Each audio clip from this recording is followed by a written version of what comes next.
So the reason you're seeing me make a lot of these videos, PlayStation fans, is because there's not yet a superhero game that catches my interest that's been released. When one is released, I'm gonna get my foot off of PlayStation's neck. For now, though, we gotta kind of take this whole thing into a much deeper level. So play a little bit of chess with me. When Activision was acquired, or at least, Microsoft tried to make the attempt to, acquire Activision, somewhere, somehow, PlayStation went and got Bungie. Now, all of this is not necessarily in a vacuum. I don't think people interpreted a lot of the, response fully. And I'll show you guys why based on what we have in terms of reports. You see, everybody knew at the time that Bungie was actually tasked to teach them how to do the live service thing. In my last video, I also said that the amount that you saw getting spent on Concord was not necessarily in a vacuum. It seemed like PlayStation was wanting to go for a Destiny style hit, basically spending about, hundreds of millions of dollars to get a game off the ground, regardless, of how the game was going to, basically cost. They wanted to just do it so that they could get a game out the ground like that. However, when we go back to the news articles, you're going to see that this particular, direction is also something that they signaled after acquiring Bungie, that they were moving about 60% of their investment into live service games by their, fiscal year 2025. It's coming pretty soon. They wanted to, basically bring out a lot of these live service games by fiscal year 2026. They wanted to bring like all 12 of them, but they've decided that they're going to actually shift them back. Some people say that they've canceled them. No, they just pulled Concord. They're going to bring fair games. Then they're going to basically unveil some other ones. So it's going to be a live service push very soon and very heavily, because they've realized that they cannot just, bank on Activision every year. They realized that. And then when, Xbox looked at trying to acquire Activision, it seemed like, that push became much more of a stronger push. So when you kind of think about this direction that they were wanting to go in the first place, it's quite obvious to you that you see that right now PlayStation is taking on a direction that is very challenging for it. In fact, guess what you'll see in an article like this? I just showed you guys this article that was written by Paul Tassi a while ago.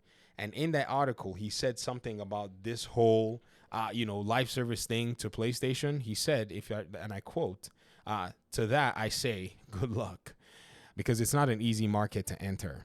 I think PlayStation is in a very interesting place right now. I know people are going to be sitting there talking about console sales, but PlayStation's business strategy is probably not going to be conducive to give them the live service hit that they want. And I'll explain. Some of us have seen Helldivers 2, right? You got to see how the game basically came on the market. It did well, but largely the interest for the game is already waning. There is something that is quite interesting about a live service game for sustainability that PlayStation doesn't have.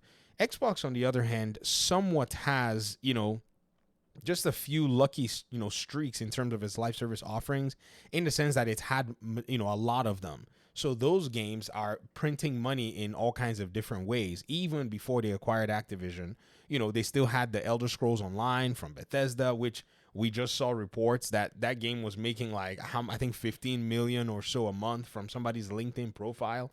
Yo, that's a whole different video by itself. I didn't even know that much. And then, when you think about their other games that had some live services like Sea of Thieves and others that were on PC that were still bringing in money, they just had a plethora of them that were already, in a sense, established, that were just minting money for them. What PlayStation is doing right now is it's coming into an already saturated market, but it's coming into the saturated market with one thing that is a chain on its leg, and that's its exclusivity away from the Xbox platform. Now, you may think that this is not important, but at the end of the day, it's actually very important. Why? Your competitors in this live service space are not going to give you free reign. They will go to Xbox.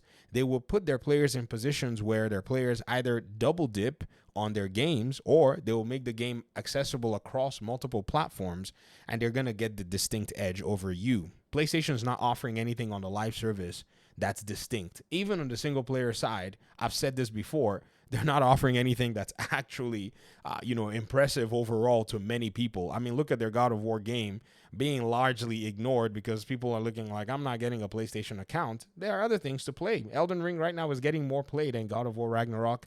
Cyberpunk 2077 is getting almost the same. as Ragnarok, and even the Final Fantasy game by Square Enix, which is not a PlayStation game, but you understand exactly what I mean. So until they can drop the exclusivity and actually launch their games on all platforms, in terms of the live service games, I don't think they're going to be able to get the users that they would love to see.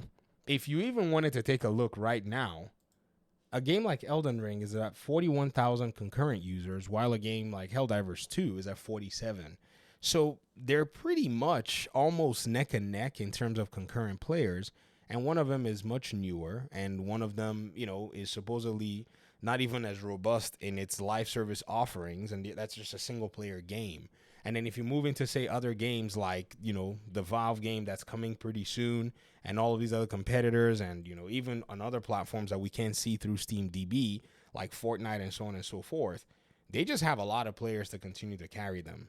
In the case of PlayStation, I don't know if their live service, approach is really going to work if they maintain that chain. But a lot is still yet to be seen. I would love for people in the comment section to let me know what they think about all of this. Thanks so much for watching the video. Appreciate you guys' time and audience, and hopefully we'll talk pretty soon in another one. Peace out.